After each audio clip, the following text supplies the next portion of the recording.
जब भी हम भारत और पाकिस्तान के बीच तनाव की बात करते हैं तो हमारे दिमाग में क्या आता है? एलओसी, लाइन ऑफ कंट्रोल पर गोलीबारी, सीमा पार से आतंकियों की घुसपैठ या फिर ड्रोन के जरिए हथियारों और नशे के सामान की तस्करी। लेकिन आज हम आपको जो बताने जा रहे हैं उसे सुनकर आपके पैरों तले जमीन खिसक जाएगी। भारत और पाकिस्तान की यह जंग अब सिर्फ जमीन, समंदर या आसमान तक सीमित नहीं रह गई है। यह जंग अब सीधे अंतरिक्ष यानी आउटर स्पेस में जा पहुंची है। जी हां, आपने बिल्कुल सही सुना। हमारे पड़ोसी मुल्क पाकिस्तान ने भारत की जासूसी करने के लिए अंतरिक्ष में एक ऐसा चक्रव्यूह रचा है जिसने भारतीय सुरक्षा एजेंसियों और कूटनीतिक गलियारों में खतरे की घंटी बजा दी है। बेहद चौंकाने वाली रक्षा रिपोर्ट्स के मुताबिक कंगाल होने का रोना रोने वाला पाकिस्तान ने पिछले महज 16 महीनों के भीतर एक या दो नहीं बल्कि पूरे 6 जासूसी सैटेलाइट्स अंतरिक्ष में लॉन्च कर दिए हैं। इन सैटेलाइट्स का एकमात्र मकसद है अंतरिक्ष से भारत की इंच इंच जमीन की निगरानी करना, हमारे मिलिट्री बेस की तस्वीरें लेना और खासकर कश्मीर और लद्दाख में भारतीय सेना की हर छोटी बड़ी हलचल पर गिद्ध जैसी नजर रखना। लेकिन रुकिए, जो देश आटे और दाल के लिए तरस रहा हो, पेट्रोल गैस से लेकर बूंद बूंद पानी के लिए जहां हाहाकार मचा हुआ हो, वो अचानक स्पेस में इतना बड़ा नेटवर्क कैसे खड़ा कर सकता है? यह सवाल आपके मन में भी आ रहा होगा, मेरे भी मन में आया। रिपोर्ट को जब आगे पढ़ा तो पता चला इस नापाक खेल के पीछे असली दिमाग और पैसा किसी और का है। वो ड्रैगन यानी चीन है जो पाकिस्तान को अपने कंधों पर बैठाकर भारत के खिलाफ अंतरिक्ष से एक नया फ्रंट खोल रहा है। सारी दुनिया में हम आज इस खामोश स्पेस वॉर की एक एक परत खोलेंगे। हम जानेंगे कि पाकिस्तान के इस विस्तारित पृथ्वी अवलोकन उपग्रह network, earth observation satellite network की ताकत क्या है, चीन इसमें किस हद तक शामिल है और हाल ही में इसरो के कुछ मिशंस में आई दिक्कतों के बीच भारत इस दो तरफा अंतरिक्ष चुनौती का मुकाबला कैसे करने जा रहा है। वीडियो को बिना स्किप किए अंत तक जरूर देखिएगा क्योंकि यह देश की सुरक्षा से जुड़ा हुआ सबसे बड़ा सच है। नमस्कार, आप सारी दुनिया देख रहे हैं। मैं रविंद्र सिंह आपके साथ द भारत टाइम्स पर आप जुड़ चुके हैं।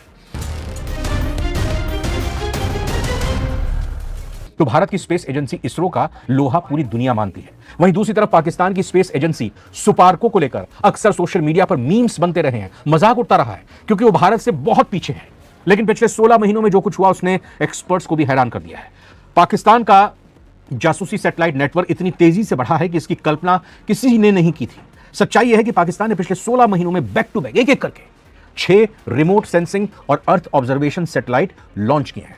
तकनीकी भाषा में इन्हें सिविलियन यूज का बताया जाता है, मतलब ये आम आदमी के लिए इस्तेमाल होते हैं कि मौसम की जानकारी लेना या किसी मोबाइल नेटवर्किंग से जुड़े कामकाज को लेना, लेकिन इसके अलावा कृषि की निगरानी के लिए भी इनका इस्तेमाल करना बताया जाता है। लेकिन असल में रक्षा विशेषज्ञ और मीडिया रिपोर्ट्स ने साफ कर दिया है कि ये वास्तव में डुअल यूज यानी जासूसी सैटेलाइट है। ये दो तरफा काम करते हैं, दुधारी तलवार है। इन सैटेलाइट्स की टाइमलाइन को समझने के लिए आइए इस विस्तृत डेटा टेबल पर नजर डालते हैं ताकि आपको समझ आए कि ये कितनी बड़ी प्लानिंग का हिस्सा है। इसको समझने के लिए हम यहां पर जरा इस रिपोर्ट की एक आपको झलक दिखाते हैं। तो पाकिस्तान की तरफ से ये एक्सटेंडेड अर्थ ऑब्जर्वेशन कॉन्स्टलेशन पिछले 16 महीने में 6 लॉन्च किए जा चुके हैं। जून 2026 तक एक्टिवेट करने का इनका टास्क है और भारत के सैन्य ठिकानों की हाई रेजोल्यूशन मैपिंग और लाइव ट्रैकिंग की इनकी जिम्मेदारी है। विशेष तौर पर जम्मू कश्मीर, लद्दाख, एलएसी और पश्चिमी सीमा पर यानी जो राजस्थान और गुजरात का बॉर्डर है वहां पर भारतीय फॉरवर्ड पोस्ट की पूरी निगरानी करने का मकसद इन सैटेलाइट्स का है। इसकी फंडिंग चीन से हो रही है। रॉकेट टेक्नोलॉजी और लॉन्च पैड की पूरी मदद चीन की तरफ से की गई है, बिल्कुल गुपचुप तरीके से, गोपनीय तरीके से। बीजिंग का direct military satellite data linkage भी है इसके साथ, यानी कि पाकिस्तान का यह सैटेलाइट लेकिन डेटा शेयरिंग दोनों ही नेटवर्क की तरफ से, या कहेंगे दोनों ही देशों की तरफ से की जा रही है। अब इस नेटवर्क का नाम है विस्तारित पृथ्वी अवलोकन उपग्रह नेटवर्क। कहने को तो यह धरती की तरफ देख रहा है लेकिन इसका कैमरा और सेंसर केवल और केवल भारत की सीमाओं की तरफ मुड़े हुए हैं, अंतरिक्ष से भारत की तरफ एंगल किया हुआ है। रिपोर्ट्स बताती हैं कि पाकिस्तान ने कदम भारत की खुफिया क्षमताओं की बराबरी करने के लिए उठाए हैं ताकि युद्ध या किसी बड़े तनाव की स्थिति में उसे भारतीय सेना की रणनीतिक पोजीशन का पहले से पता चल सके।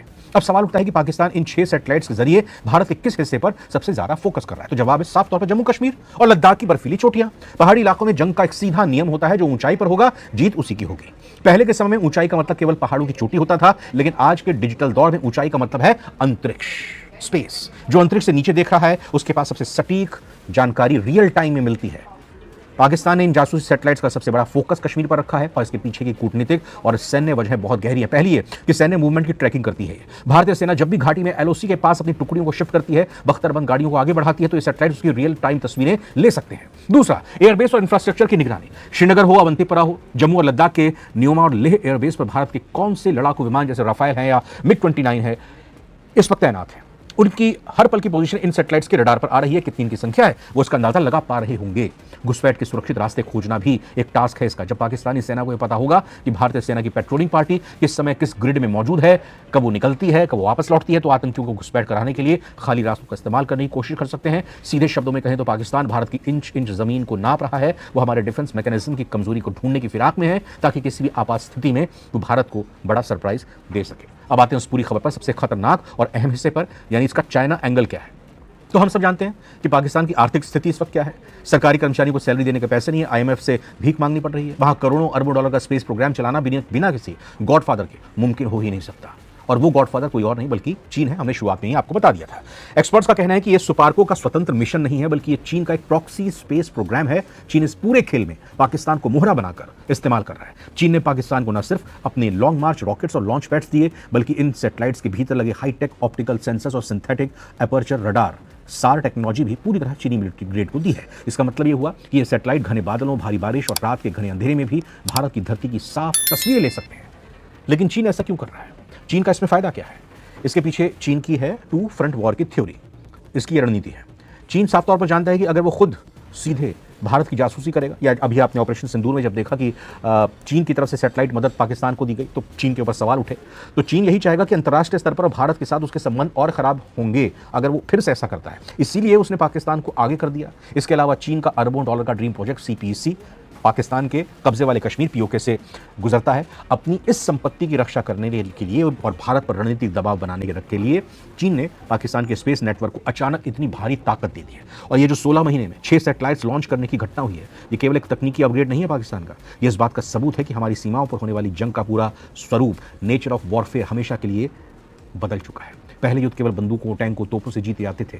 ड्रोन का भी दौर आया, लेकिन अब दौर मिसाइलों, लड़ाकू विमानों का तो है ही, लेकिन आज का दौर इंफॉर्मेशन वॉरफेयर और स्पेस सर्विलांस का है। जिस देश के पास अंतरिक्ष में जितनी बेहतर आंखें होंगी, वो जमीन पर होने वाली लड़ाई को उतनी ही आसानी से कंट्रोल कर सकेगा। पाकिस्तान और चीन की जुगलबंदी इस जंग को 3 तरीकों से नया रूप दे रही है, 3 नई चुनौतियां दे रही है। पहला, परंपरागत गोपनीयता का अंत, यानी कि अब सेना का किसी भी बड़ी मूवमेंट को छुपाना लगभग असंभव होता जा रहा है। अगर भारत अपनी पश्चिमी सीमा पर, गुजरात, राजस्थान, पंजाब की सीमा पर कोई बड़ा सैन्य अभ्यास करता है तो पाकिस्तान के सैटेलाइट तुरंत उसकी लाइव लोकेशन ट्रैक कर लेंगे।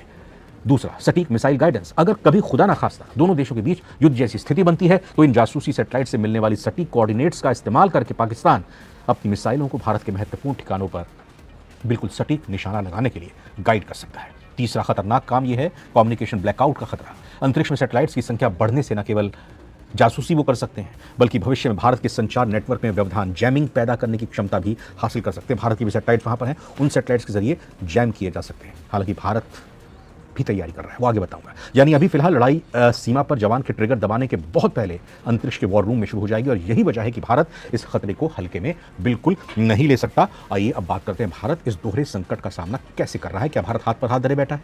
बिल्कुल नहीं। भारत के पास अंतरिक्ष में अपना एक बहुत मजबूत और विशाल सैटेलाइट नेटवर्क है जिसमें कार्टोसैट और रीसेट जैसे बेहतरीन जासूसी और अर्थ ऑब्जर्वेशन सैटेलाइट्स शामिल हैं जो पाकिस्तान से कई गुना ज्यादा एडवांस है। लेकिन हाल के दिनों में भारत के सामने कुछ बड़ी चुनौतियां भी आई हैं, कुछ नाकामी भी रही हैं जिन्हें हमें बिना किसी लाग लपेट के स्वीकार करना होगा। नवभारत टाइम्स की रिपोर्ट के मुताबिक पिछले कुछ समय से इसरो के कुछ महत्वपूर्ण लॉन्चिंग ऑपरेशन में रुकावटें आई हैं जिनमें अन्वेषा जैसे महत्वपूर्ण प्रोजेक्ट से जुड़ी हुई नाकामी या चुनौतियां भी शामिल हैं। इन तकनीकी अड़चनों की वजह से भारत के कुछ स्पेस मिशंस में थोड़ी देरी हुई है और इसी गैप या मौके का फायदा उठाकर चीन की मदद से पाकिस्तान ने तेजी से इन 16 महीनों में 6 सैटेलाइट्स अंतरिक्ष में स्थापित कर दिए। तो भारत इस चुनौती को कैसे कुचलेगा? भारत की रणनीति बहुत स्पष्ट है, साफ है। डिफेंस स्पेस एजेंसी डीएससी का एक्टिवेशन। भारत ने तीनों सेनाओं के कमान के तहत एक विशेष डिफेंस स्पेस एजेंसी बनाई है जो अंतरिक्ष से आने वाले खतरों को 24 घंटे निगरानी करती है। दूसरा, गगनयान और नए सैन्य सैटेलाइट्स की कतार लगा दी है। इसरो बहुत जल्द सैन्य निगरानी के लिए विशेष रूप से डिजाइन किए गए अगली पीढ़ी के सैटेलाइट्स की पूरी सीरीज लॉन्च करने जा रहा है जो पाकिस्तान के इस नेटवर्क को पूरी तरह बौना साबित कर देगा। और तीसरा, एसेट एंटी सैटेलाइट क्षमता। भारत दुनिया के उन चुनिंदा देशों में शामिल है जिसने मिशन शक्ति के जरिए यह साबित किया था कि अगर कोई दुश्मन सैटेलाइट भारत की तरफ आंख उठाकर देखेगा तो भारत जमीन से मिसाइल डालकर अंतरिक्ष में ही उस सैटेलाइट के परखच्चे उड़ाने की ताकत रखता है, यानी जमीन से ही अंतरिक्ष तक मार करने की क्षमता। तो आज ये खबरें हमें बताती हैं कि पाकिस्तान भले ही आर्थिक मोर्चे पर वेंटिलेटर पर हो लेकिन भारत के खिलाफ उसकी नफरत, उसकी तैयारी और चीन की विस्तारवादी नीतियां मिलकर अंतरिक्ष में एक नया खतरनाक खेल रच रही हैं। भारत की राष्ट्रीय सुरक्षा के लिए ये 6 सैटेलाइट्स 16 महीनों के अंदर एक बड़ा वेकअप कॉल है, खतरे की घंटी है और इसको लेकर हमें जागना होगा। और आखिर में आकर बढ़ते हुए आपको बता दूं, हमें अपनी सेना और इसरो के वैज्ञानिकों पर पूरा भरोसा है, विश्वास है। भारत ने हमेशा अपनी संप्रभुता की रक्षा की है, जी जान से की है और अंतरिक्ष के इस नए चक्रव्यूह को भी भारत अपनी सूझबूझ और तकनीकी ताकत से तोड़ कर रख देगा। अब आपकी बारी है। आपको क्या लगता है कि चीन और पाकिस्तान की स्पेस जुगलबंदी को रोकने के लिए भारत सरकार को अंतरिक्ष कूटनीतिक स्तर पर क्या कड़े कदम उठाने चाहिए? क्या हमें अपनी एंटी सैटेलाइट क्षमताओं का प्रदर्शन अंतर्राष्ट्रीय मंच पर और मजबूती से करना चाहिए,